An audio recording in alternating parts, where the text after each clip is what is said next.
Good evening. I'm a little bit late, but hey, better late than never.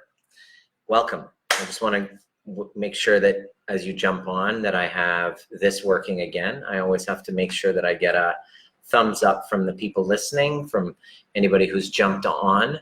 If you're watching on replay, give me a hashtag replay and let me know what your biggest takeaway was in this call, because times are getting a little bit furry right now. They're getting a little bit crazy, and I really want to give this training for you to help you get ready and to prepare you for what's coming out if you want to speak your truth out in social media, and how to respond when you're being attacked. And this isn't just social media, this is socially. This is a life skill that you can take with you for the rest of your life. Let me know. Hey, Yanni. Hey, Michelle, welcome.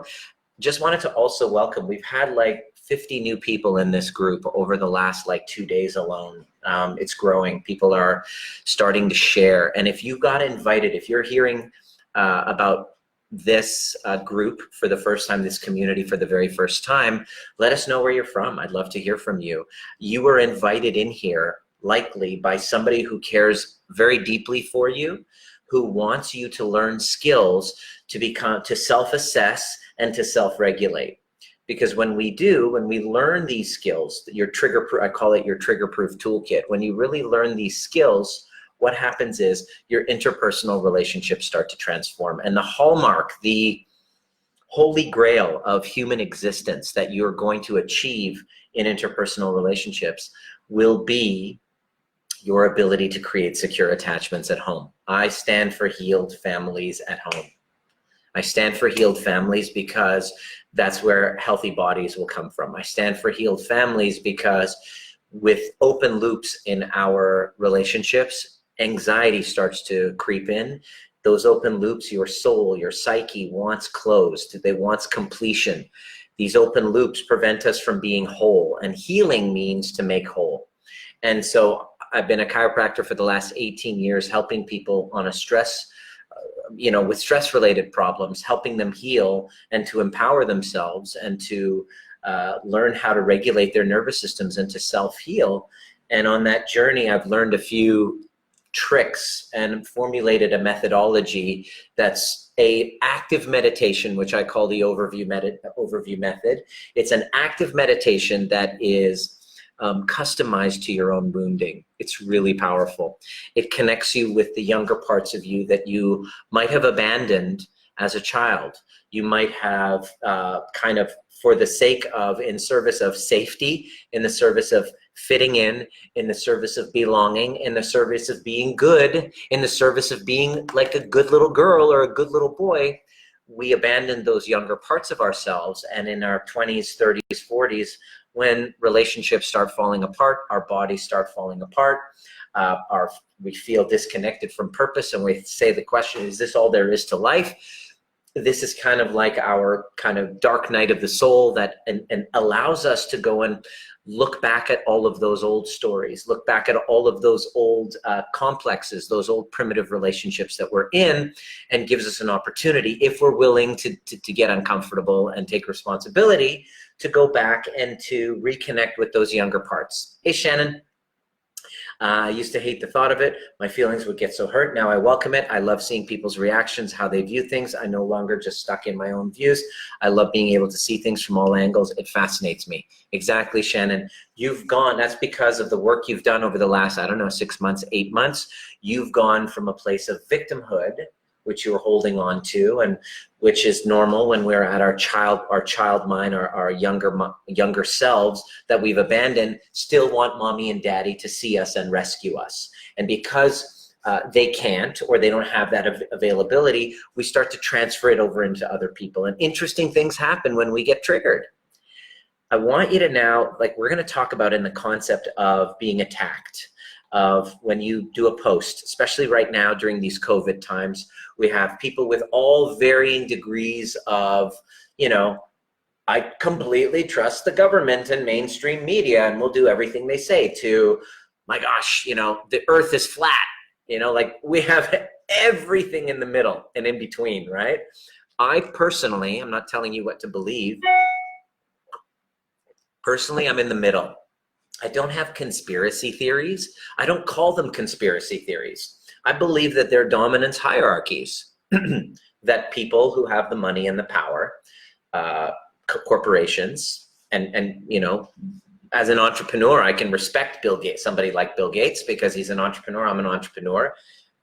He created Microsoft, and he's, you know, and he created it in a way where it was like trying to monopolize it. It's very smart business, even though he was sued by the government and found guilty of antitrust laws of trying to monopolize that. He leaves and then starts a charity, the Melinda and Bill Gates Foundation, and, you know, starts to do the same thing. And I don't think that it's a conspiracy. It's just smart business.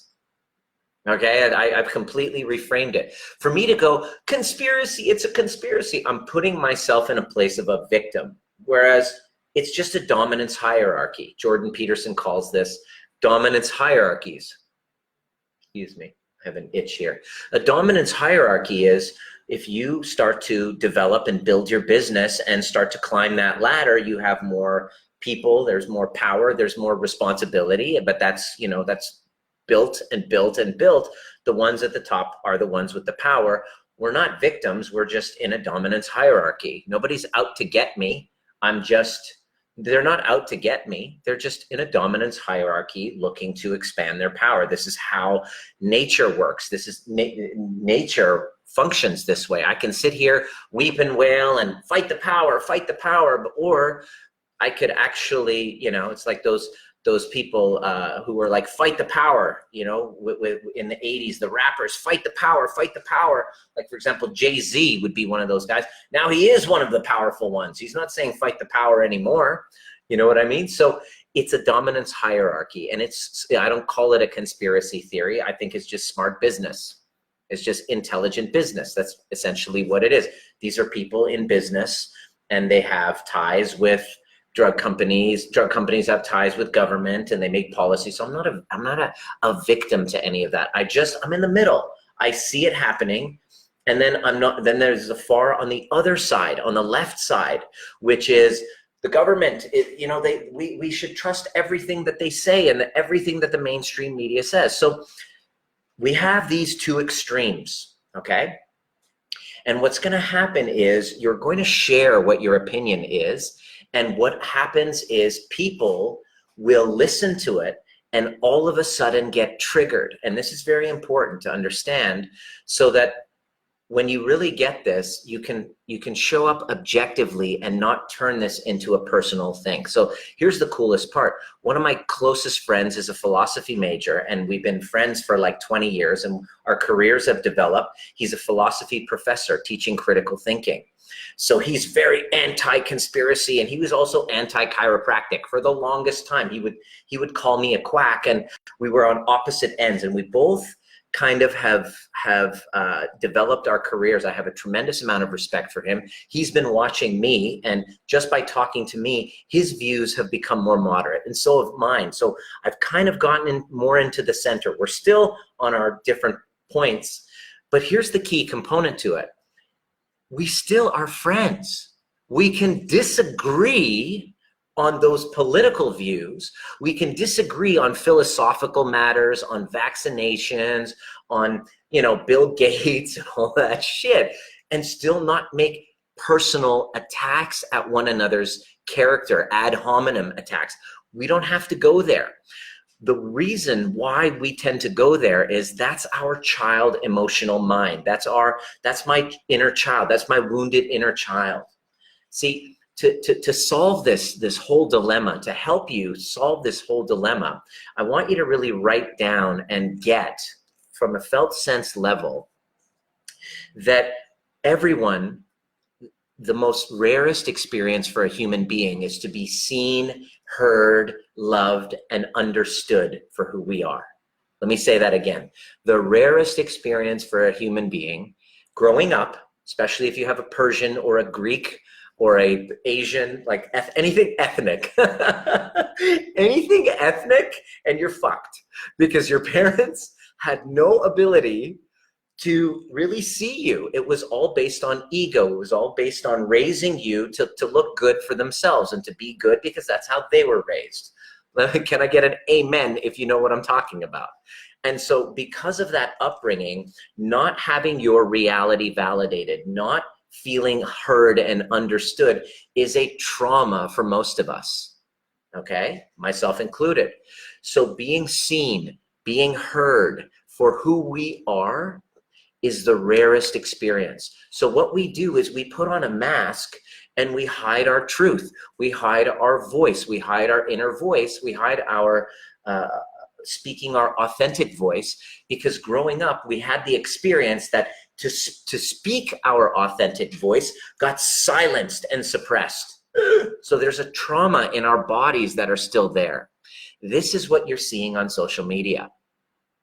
And so a couple days ago, last week, I put up a post that said in my Facebook group, not in my Facebook group, in my profile, that said, empaths are closet narcissists. Now, I did that kind of on purpose because the work that I do is designed to help dissolve labels and challenge the current conversation about mental well-being as far as a diagnosis.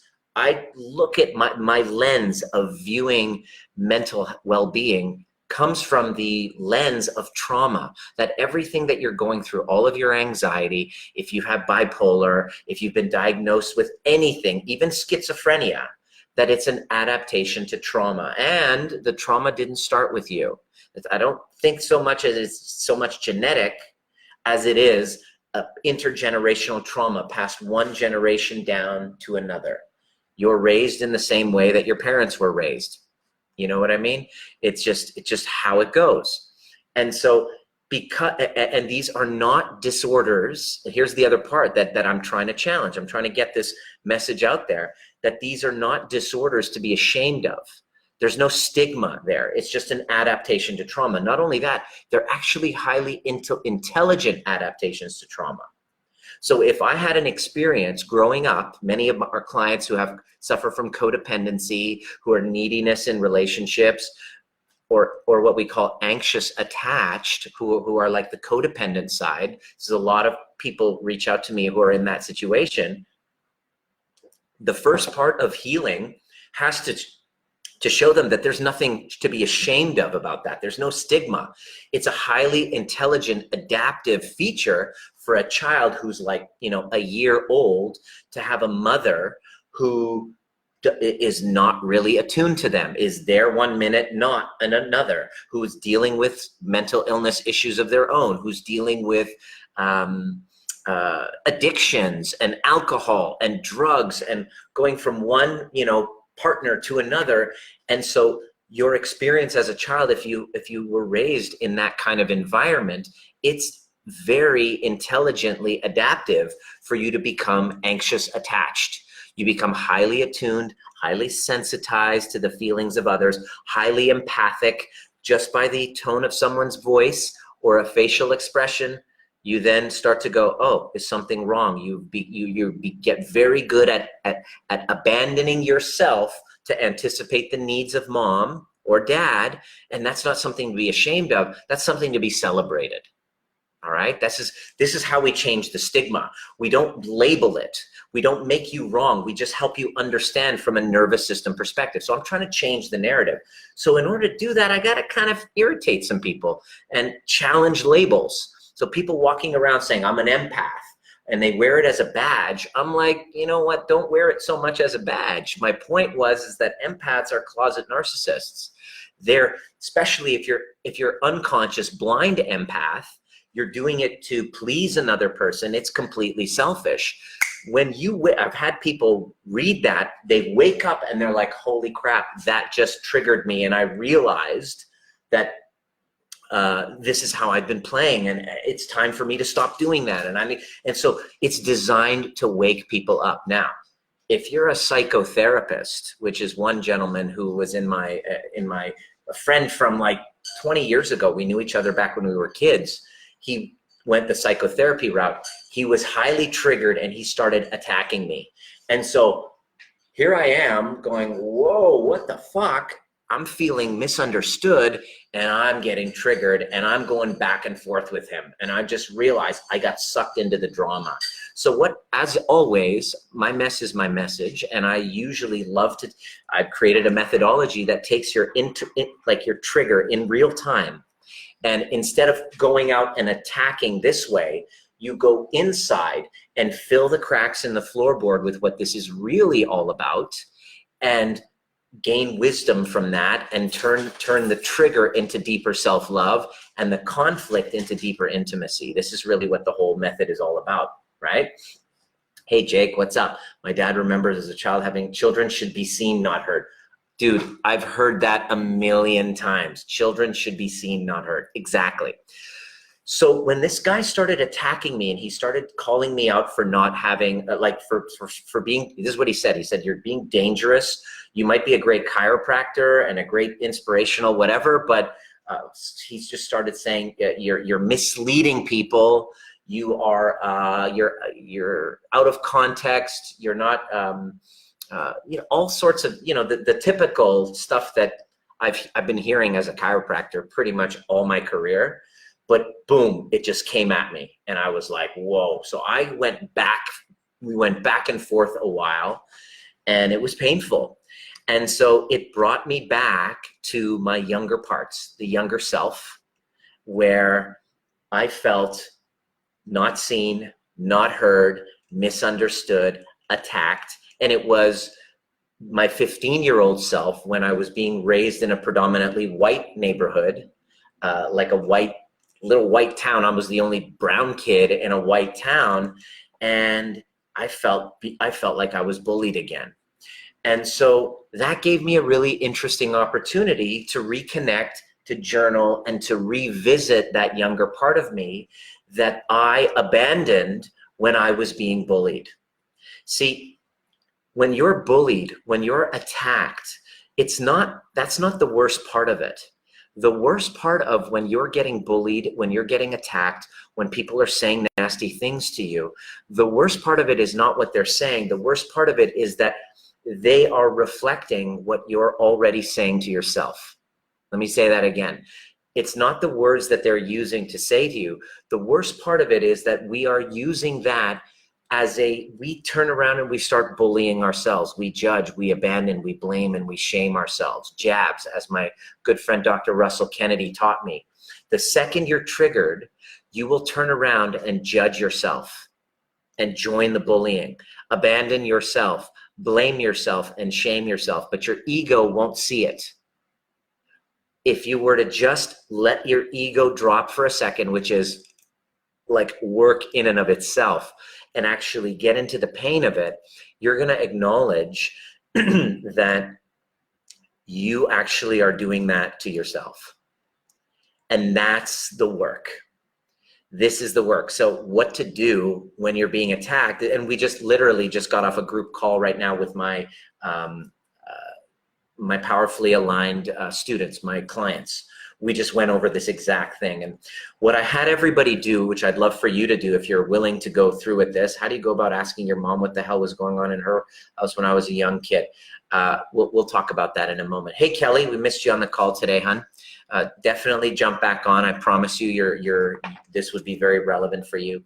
What you want to do is, I had everybody do this, and I'd like for you to do this as well if you're kind of engaging. I want you to engage with me right now. The last time you had that conflict when you felt attacked, how old did you feel? This is the question I want you to ask. If this has been going on, and I don't mind what side of the fence you are in the whole political debate about the whole COVID and the vaccines and all. It's not my concern. Even if you 100% disagree with me, you think I'm being a conspiracy theorist, or you think I'm not conspiracy theorist enough. It's interesting, depends where you are on the cycle, on the spectrum. Wherever you are, doesn't matter. We don't have to agree for me to love you, okay?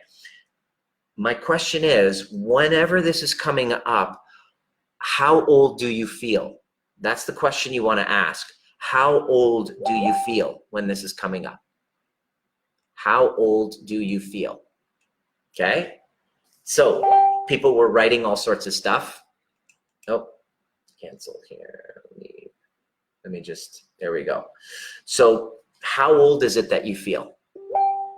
Okay. And once you see that, that is how you heal.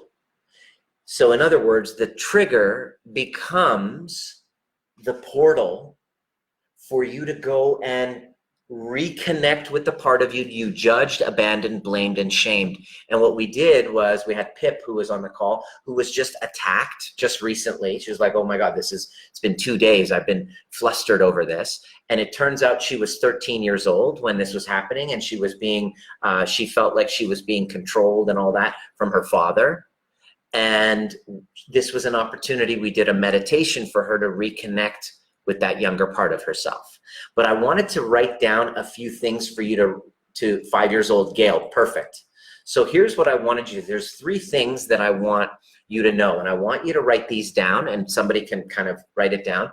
This is part of your training on dealing with some sort of, backlash whenever you're getting that, how to deal with it, because it's incredibly painful. The first thing that I want you to get is that nothing that's happening right now is really about right now. So what they said about you or how they're talking about you or whatever is not about what's happening right now. It's not for them and for you. You're bringing up something, whatever you said or didn't say is bringing up something from their past, just the same way as whatever they're saying is bringing up something from yours.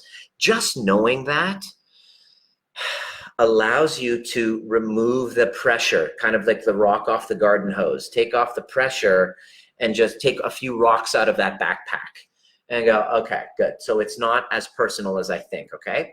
The second thing that I want you to get, there's 4 points. That's not about what it's about, number 1.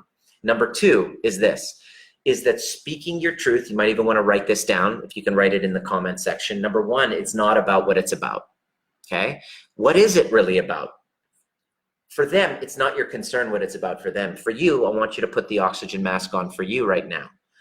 So the question you want to ask is, how old do I feel right now? Okay, so Gail, you just said 5 years old. Perfect. Your work is to reconnect with the 5-year-old inside of you. That's it. You have no responsibility outside of that. See, what we're doing is we're using the trigger. Instead of going out and attacking, we're going in and rescuing self. That's a different concept in a world. And I believe that if we all started doing this, there would be greater sense of regulation, more understanding. There would be unity in our diversity if we could just do this, okay? So instead of going out and attacking, you go inside and you basically, it's not about what it's, how old do I feel right now? Okay, this isn't about what's happening now. This is my 15-year-old self. It's tremendously helpful when you can do that, number 1. Number 2, I want you to write this down. Speaking your truth and sharing parts of your story, when it's real, will bring up fear in those around you. Let me say that again. Speaking your truth, sharing intimate parts of your story will bring up fear in those around you. Your authentic truth. Like, there is nothing more triggering than the truth. Okay? If you're bringing up something, if I say something and you get triggered, then it means that I'm bringing up a truth in you. If you start attacking me, you start calling me out. I got this a lot. I put up Facebook and I have Facebook ads. You wouldn't believe some of the shit that people will say, and with trolls. Like, and by the way, there's a lot of people, a lot of my clients are like, I'm afraid of success. I'm afraid of success.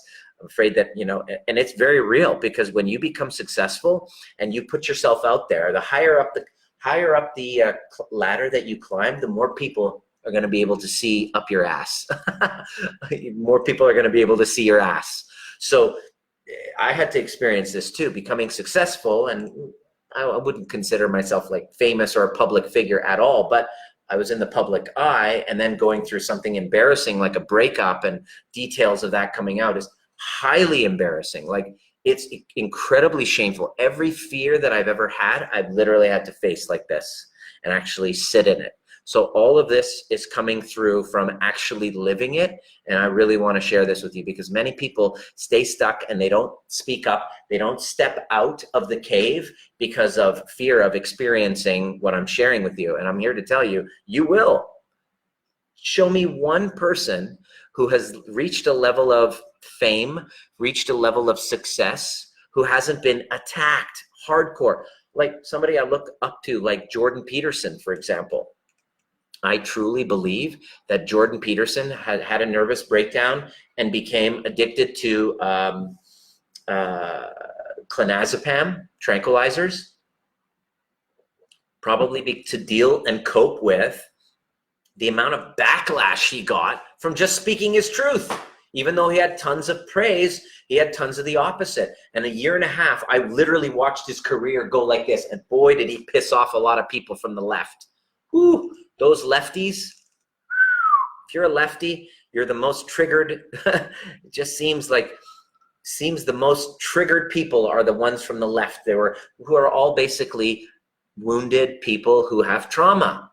And they can't handle when somebody says something that brings up their past trauma. They start attacking the person who brings up the past trauma, which brings me to point number one. Nothing is about what it's about. Nothing is about what it's about. Still, it's painful, right? Okay, so perfect. Number two, speaking your truth, sharing intimate parts of your story will bring up fear in those around you. What if you knew that? This is part of the journey, part of your hero's journey. Georgia, I really want you to get this. Are you still, hopefully, are you still on right now, Georgia? Because you have a powerful voice and you know that speaking it is going to maybe trigger people and ruffle feathers, and that would be something that would keep somebody silent.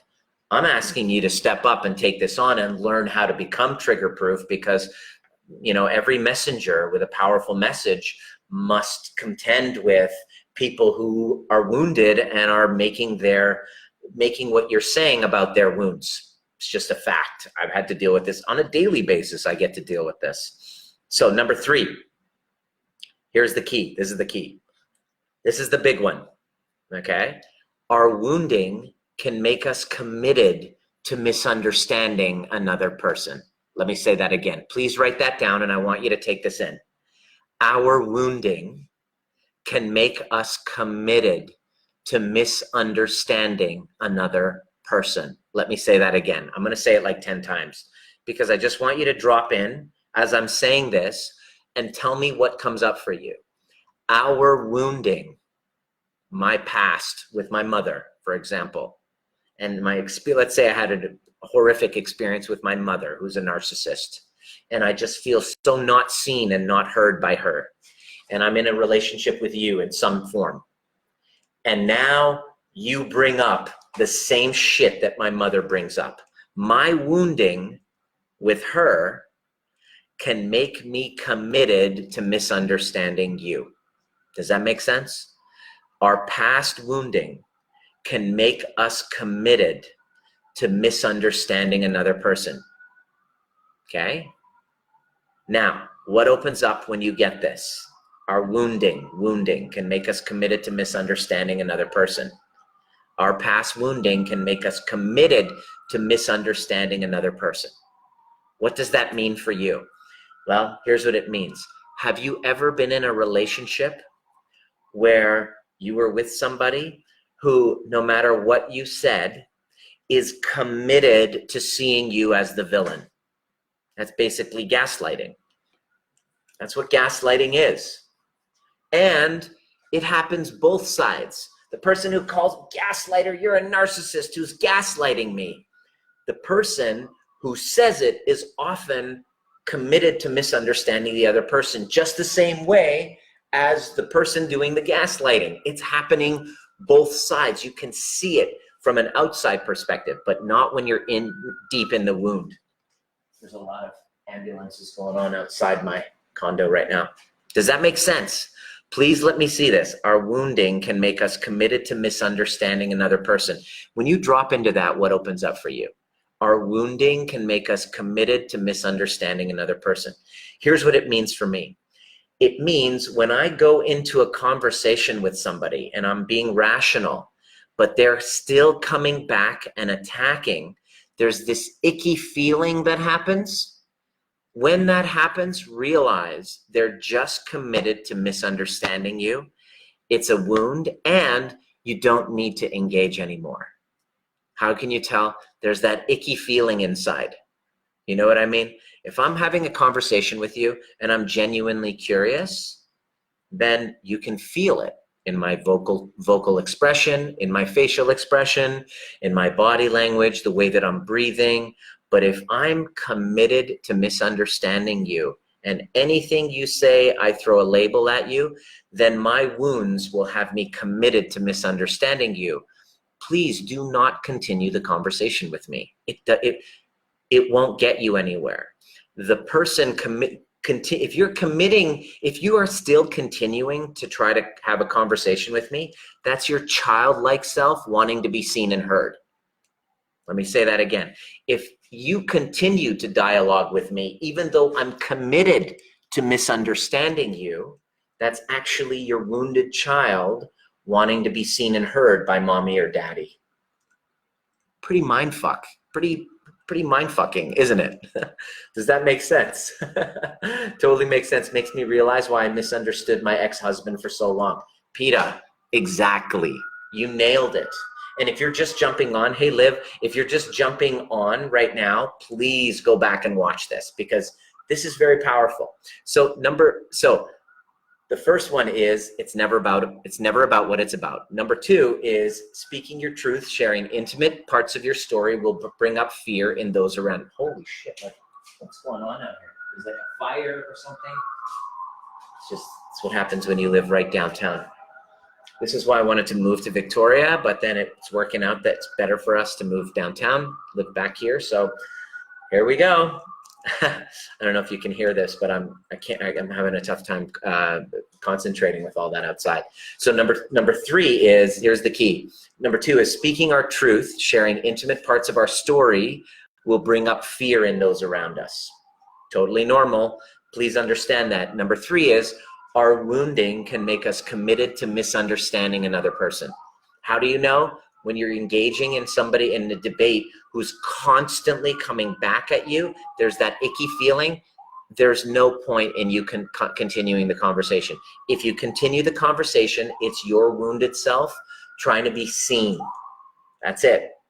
This is two people trying to be seen. Two people wounded that are in conflict, okay? So the last part, number four, this is the key. I wish I would have known this the other day. It used to be Dusty and myself. Both of us did this. I can recognize when I did it. Doesn't happen so much these days. Beautiful. You guys are doing the work. I love it. So number four, this is the last part, practicing self-care. This is the most important part. And this, I credit my last 2 years of the horrific challenges that I went through. The reason why I'm teaching you to become trigger-proof is because it was the gift, it was the blessing that happened over the last couple of years, which is the more that I can become trigger-proof to being misunderstood, the more powerful I become, okay? The more I can become trigger-proof to being misunderstood. In other words, trigger-proof is seriously, it's all it is your trigger-proof toolkit that you're going to be learning through all of our programs and through all of these trainings is expanding the space between stimulus and response of being misunderstood. The more comfortable I become, truly not bypassing it, of being misunderstood, the more expansive my reach becomes.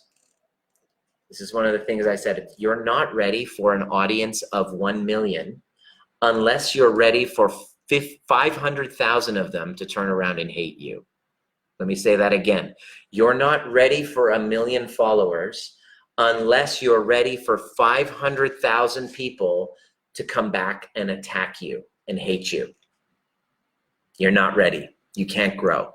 The only way is to trigger-proof yourself and understand and learn and master the art and neuroscience of being misunderstood. And the way that you do that is by connecting with the young part of you that always felt that way and giving them the understanding rather than looking for it externally. Does that make sense? practicing the art and neuroscience of being misunderstood. And so that's what everything is about. That's what our overview experience is about. On May the 31st, Sunday, May 31st, I'm going to be helping my clients plus a group of people who are really keen. It's my overview experience, a 3-day event. I now did it. It's a 5-hour event that's happening Sunday afternoon or Monday early morning for those of you in Australia. And what I'm doing is I'm taking a massive trigger where you've been feeling misunderstood, where you've been having conflict. It could be a relationship breakdown that just recently happened. It could be something that you really haven't gotten over. It's been 5 years. Or it could be, you know, all of this COVID crisis that's happening.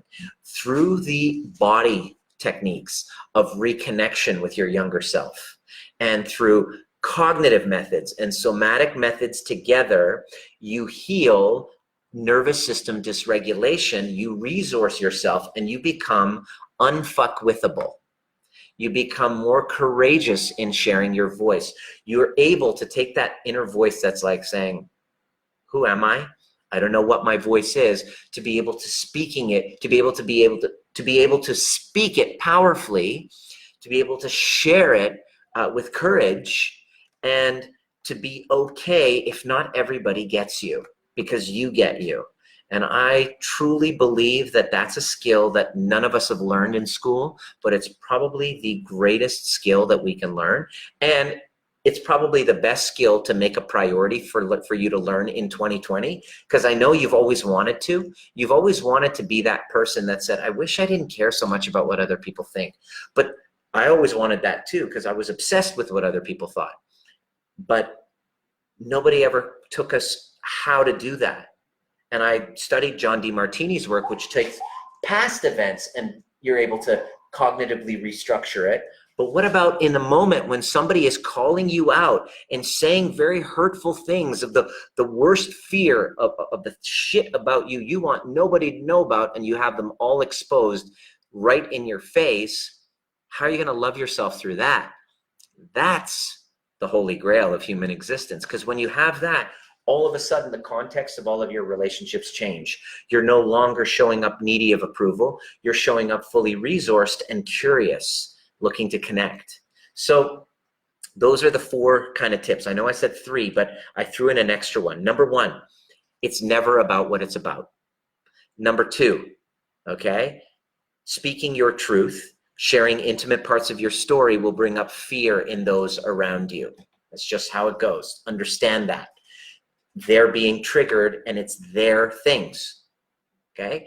Number 3, our wounding can make us committed to misunderstanding other people. Why? Because we feel so misunderstood. How can I understand you if I've completely misunderstood myself? But when I put the oxygen mask on myself and use the Triggerproof tools to put the oxygen mask and fully understand me, then all of a sudden, and empathize with me, then all of a sudden I'm curious about your perspective.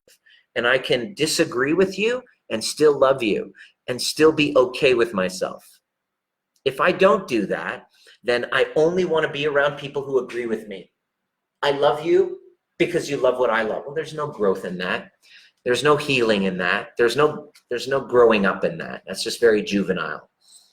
So when we feel someone's truly committed to misunderstanding us, you feel it and you don't have to engage. I no longer engage with somebody truly committed to misunderstanding me, but I notice myself wanting their approval and validation, but I don't have to engage in it unconsciously. This is you having choice. And number 4, self-care is practicing the art and neuroscience of being misunderstood. The more I can sit in the feeling of being misunderstood, kind of like a cold bath, kind of like a cold shower, ice bath. You know, what do you do when the cold plunges? This is one of the things we get our clients to do the cold plunge. Turn on that cold water and sit there and feel the burn and go into your breath. Why is that important? Because that's what being misunderstood, being trigger-proof to being misunderstood feels like. You're training your nervous system. It's a very powerful skill that you can learn. So hopefully that answers you. Hey, Alessandro, what's up? does that hopefully answer it? Are there any questions? Are there any questions about this? Alessandro, you just jumped on. Make sure you go back and watch it. It is very powerful. We don't have to agree, and that's okay. And so I've been putting up these posts that are quite triggering to a lot of people, and people have been insulting me. It's gotten personal. If we can just take on these tools, we can disagree, and then it doesn't have to get into personal attacks with one another. How about that? Wouldn't that be valuable in a time of crisis where we're all in this together? We don't have to agree, but when we disagree, we don't have to start fucking attacking one another and going into private life and yo mama jokes, which aren't jokes. It's like, it's pretty intense. So that's really what I wanted to share tonight. Neuroscience of being misunderstood, Caleb, of being misunderstood. The better that I can be with myself when you misunderstand me, the greater the trajectory of my life, especially in a day of social media where everyone's got an opinion. So this is what keeps a lot of people stuck. So just an FYI, if you have no idea what I'm talking about and don't know what that younger self is, wow, literally, it's these ambulances and fire trucks are going nonstop around me. Hopefully everybody's okay. If you have been completely disconnected from that younger part of you, and you want to learn how, we have our Breathwork and Badassery coming up in 2 Sundays from now. It is Sunday let me tell you right now, Sunday the 24th. It's only $20 for those of you who aren't already in our mastermind group. And what we do is we start with an inner child meditation, the part of you that gets triggered, the part of you that gets abandoned. We go in and we drop in, and I teach you how to reconnect with that younger part and practice the art of understanding you. And then we drop into breath work, which then brings up old traumas and allows you to move them through your body. It's the closest thing to a spiritual experience that you've experienced, and all it is just breath. For an hour with a group of people, like 60, 70 people all over the planet. It's very powerful. I'm gonna drop a link down there. Would love to have you join us. And let me know if you have any questions. I'm happy to do more content for you. So see you tomorrow. If you have any questions, please don't hesitate. What I'd love for you to do is just scroll down this group and see some of the videos. Fabian just shared his journey. He did a little 10-minute video about his journey through the work. Yanni, who I love, who just shared her story. Listen to what's possible for you. Try to hear yourself in these people's stories who've been learning, practicing and mastering their Triggerproof toolkit. It's not about being triggerless. It's about taking responsibility, because if you can widen the gap between stimulus and response, you have the capacity to create your life and create the hallmark of human existence, which I had never experienced in my life, which is a secure, attached relationship at home. And I don't care if you have billions of dollars at home. If you don't have a secure attachment, you don't have the full potential experience of life. It is your birthright. I will be training. Everything that I train here through this is for one purpose, is to help you create secure attachments. We're all, as a community, climbing that mountain of practicing the art of secure attachments. And I would love to take you with, you're coming along with me. And so I'd like for you to think of people who've been struggling with this and invite them into this group. We've had tremendous growth of people because this is a conversation worth having, and I'd love to include anybody here who's been struggling. Ask me a question and I'm going to create free content every day to serve you, all with the exact purpose and intention of bringing you back into yourself. So I'm going to leave with a little kind of awareness that I'd like to invite you into as you're sitting here listening, to connect with your breath for a moment. And listen to the sounds around you. And notice any congestion in your body. Notice any tension that's happening in your face. All we have is this moment. Can you Widen that gap between your experience, your senses, and your, what's the word I'm looking for? Tangible connection with the present moment. Can you get into your body? Can you smell what's going on around you? What are the smells? What's the temperature of the air on your skin? Notice any points of anxiety in your body, any states of alarm, whether you feel it in your neck or your chest, and just put your hand on it for a moment. Tapping your chest, kind of like soothing yourself, saying, am I safe in this moment? Noticing you're on devices and your phone and computer, laptop. Try expanding your heart, opening your heart, going into breath, turning your hands this way and opening up. Noticing any clicks or cracks that happen while you open up, while you twist your arms this way and open up. Take a deep breath in. Noticing the tension in your face, in your jaw. Surrendering it, acknowledging I'm safe in this moment. As you notice, maybe you're holding your shoulders as earrings. Maybe you're clenching your jaw. Surrendering that exhale, taking 3 deep diaphragmatic breaths, going up into the heart. Surrendering the exhale. All the effort goes in the inhale. Do it again. One more time. And as you hold it up and surrender the exhale, notice your parasympathetic kicking in and your activated sympathetic just going down. You've now participated in self-regulation. You have access to that in every moment. But when I'm in my head and I'm in thought and I'm trying to think my way out of feeling problems, I don't have access to that. It all starts with the breath and going into your body.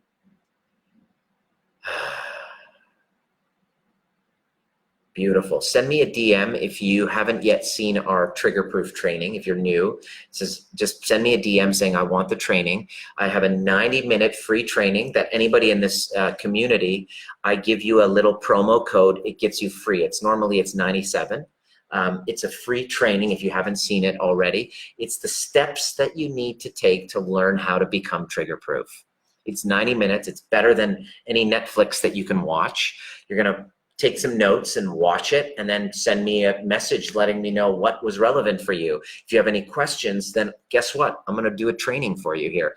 This community is here. I'm here to serve you, to answer questions, to give you content that's going to bring you into your heart, into balance, into regulation. Why? Because when the new world emerges, because we're slowly getting back into reality, there will be opportunities that come for people who are regulated enough to see them and to be able to serve other people in a crisis of people that need you at your best.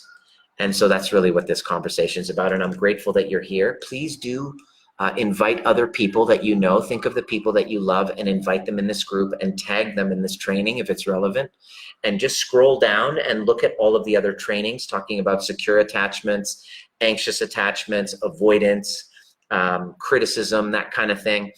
There's a ton of content in here for free. Please don't hesitate to ask, and I'd love to be there to serve you. Love the link for the 90-minute video, please. Yes, absolutely we can. I don't know, I think you already have it, but if you haven't, Debbie, send me a DM and I'll send you the link, and then you'll get a post. Actually, let me send it to you right now. If you haven't, drnima.com, here it is, VW1, Virtual Workshop 1. And then the promo code here is Triggerproof. So you go ahead like you're actually, there it is right there. You go ahead as though you're actually going to pay, but then in the promo code, write all in low caps, Triggerproof. There's the link right there. Watch it, it's free. Take notes, send me a DM afterwards with your top 3 revelations, with the things that you learned, the biggest takeaways that were relevant for you. And I'd love to chat with you. Or if you have a question, I'd love to do a training for you. So if you haven't watched this, go back to the beginning. This is a very relevant one, especially for those of you who are noticing a lot of fighting happening. This will hopefully answer it for you. Send me your biggest takeaways with this call, and I look forward to seeing you tomorrow.